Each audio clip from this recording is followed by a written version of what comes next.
All right, what is up, guys? Today is 7/16/25 here, and I'm going to go ahead and go over a couple of trades that I did take here today. I'm going to break down the reason why, and hopefully, you guys end up enjoying. Maybe you guys get some additional information out of it that you might have not known. And yeah, so let's get straight into it. Today is PPI day. So what I went ahead and did was I had my NQ pulled up and I played something that I usually call an inefficiency. So this is the first time I'm actually gonna be talking about it, and this might be my actual. Oh my god, I have somebody talking in the background. Let me close this. Hold on. Gotta close my Discord. Um, so I have an inefficiency.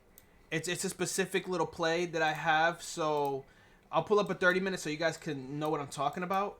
So during PPI, we get a big gap in price action on the 30-minute chart. There was no orders filled here. This is just a gap in price action. So as soon as the open happened, because we were in a supply zone, what I went ahead and did immediately was I went straight on over to QQQ, and immediately, did I not mute this guy? Wait, hold on. I got. Give me a second, guys. I gotta pull up my Discord. I have to pull up my Discord real quick. I thought I got this guy out of here. All right, there we go. There we go. Disconnected. Okay, so we're good now. So basically, out the gates, what I did was I bought basically 7-day outputs, just in case. I just in case, because I didn't want volatility to kill my contracts.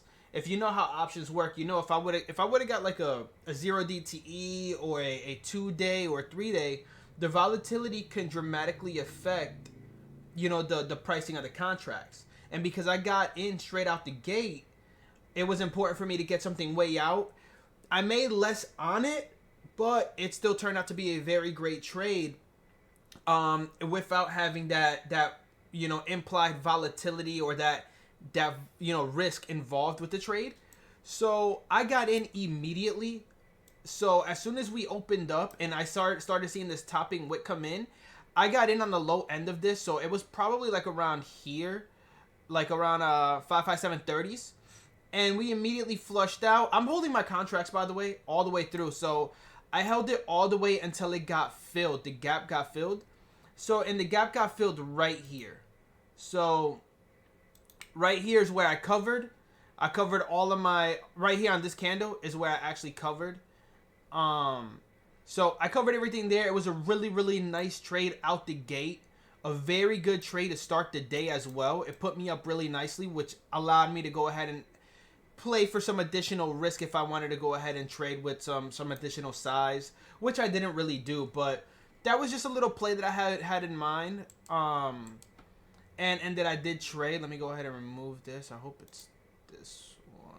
Yeah, I need to remove this one. Remove 13. Okay. And so that's what I traded. I basically traded an inefficiency in the market. It skipped over a bid and an offer. So that's what this is on a 30-minute. This is a big, big gap, of people just being skipped on the price action. It doesn't always happen. It doesn't always get filled.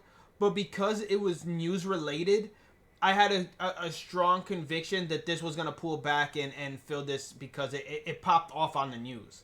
So that's why I took that. And then I also took a AMD trade here today. And for the AMD trade, we had first and foremost, I'll break this down. ASML had earnings yesterday, or actually today at 1 a.m. And we have a mean fade. If you guys don't know what ASML is, it's a semiconductor name. And this is just very, very, very weak here today. It's actually down at its 200 daily moving averages, looks like. Yep, 200 daily. So this name was weak. So I went ahead and I chose the one that would obviously give me a fucking headache. So I ended up choosing AMD as my the one that I wanted to trade out of all the semi names. And honestly, in hindsight, it was probably the worst. But I still made a good amount, so let's get into the trade. We get this nice pop up here at 932. 930 is this kind of wash candle. We got a nice pop up, flush down, previous day's close, flush. Now we're starting to kind of reject VWAP.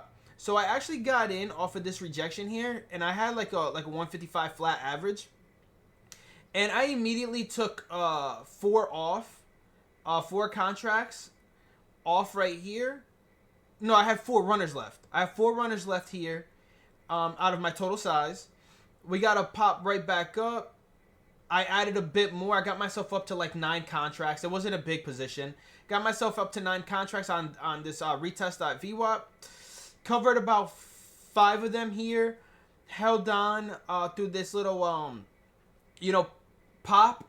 As long as pre-market highs was not going to give, I was looking to go ahead and add into this position, even though this name did go ahead and kind of provide me a little bit of a headache, being that it was relatively strong versus a lot of other semis. And I'll show you some other semis just so you guys get the context on why this one was a headache.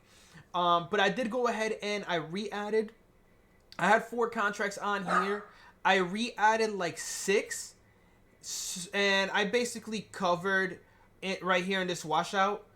And the reason why I covered is because I did not know like we were going to end up going under this area. I mean, if you start, like I always say, man, if you draw lines, you can kind of start seeing where we're kind of holding. You can see all these kind of candles where we're kind of holding here.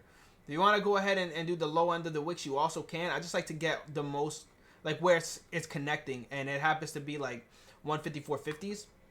So I ended up covering into that fully. I was done with all my contracts. And then we ended up getting some news. Now, we ended up getting news that Trump is signing a document and sending it over to go ahead and try to have Jerome Powell fired. And I started seeing the reaction on the NQ.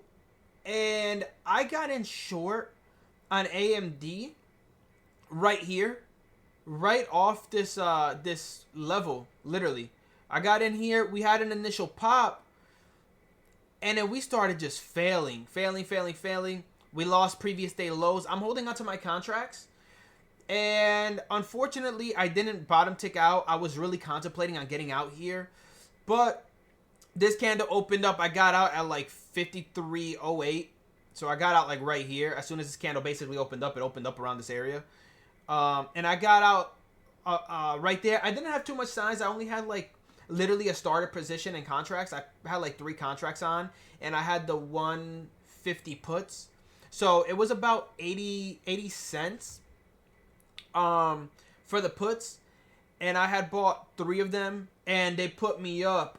I had made like 56% in return on investments on those. So it actually put me up over 60% on the day. I was up maybe 60-70% on my AMD puts here today with all of the trades. If you just combine all of it, this was the biggest move.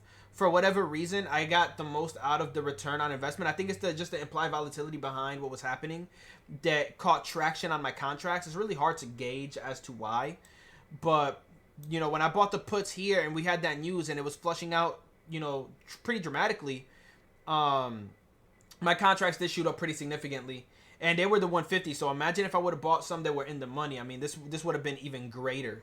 So, but those were the 2 trades I took. And I just want to go ahead and show you, in my opinion, the easier semiconductor names to have traded today would have been like MU. This would have been easier. You get an immediate flush under previous day lows. You get a pop. Wicks are staying heavy. If you don't get in within the first 15 minutes, that's okay. You get this pop. You draw this line right here. Say you draw a line. Say you want to get in like right here where things are kind of meeting. And you get this pop here. You could short anything and you could probably just risk right here. So this could be your risk. And this level is kind of your guide with this being your risk. And I mean, this just completely unwinds. ASML was a fantastic one as well. That one's earnings related. So I didn't want to trade that because it is earnings. So I'll just pop up ASML real quick here for you guys. Here's ASML.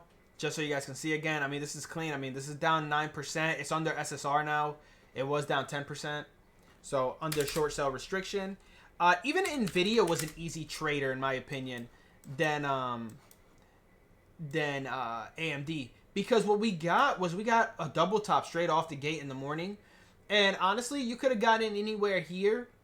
Once this failed, your risk can be either the highs up here, or it can be the pre-market highs. Assuming that, you know, this is going to continue to fade. This was, I think, easier than AMD as well.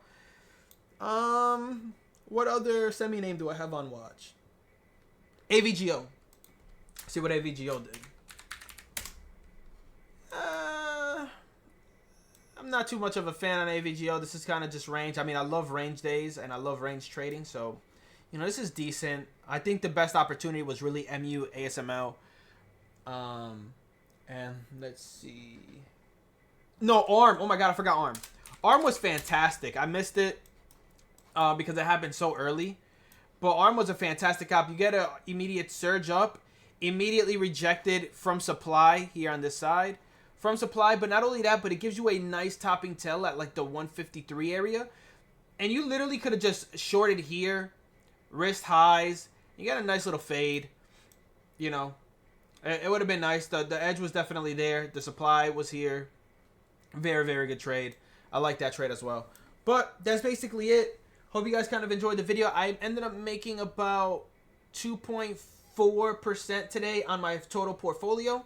So, yet again, man, my portfolio, we're up about 16% now in my total portfolio in like 9 days. That's very, very good. I'm on a really nice streak. Even with that one red day that I did have, where it put me down 0.4% of my total portfolio, we're right back up at all-time highs, and we're just steady grinding with some good trades. Today wasn't really the best, but that AMD little trade here off that news of Trump wanting to go ahead and get rid of Jerome Powell definitely was really, really nice. That was a great opportunity. It did get rebid back up. I don't know if there's some additional news on that. Maybe Powell saying, hey, you can't fire me, you know, yada, yada. And we got that move back up. But yeah, that's basically it, guys. Hope you guys enjoyed the video. Hope you guys managed to have a good day as well and stayed safe in this kind of volatile action. But realistically, we haven't moved anywhere, guys. You know, we're still in the same spot. When you look at ES and NQ, we're still in the same spot that we kind of opened up at. So, that's all I have for you guys. Hope you guys enjoyed. Hope you guys got some value. And that's it. Later.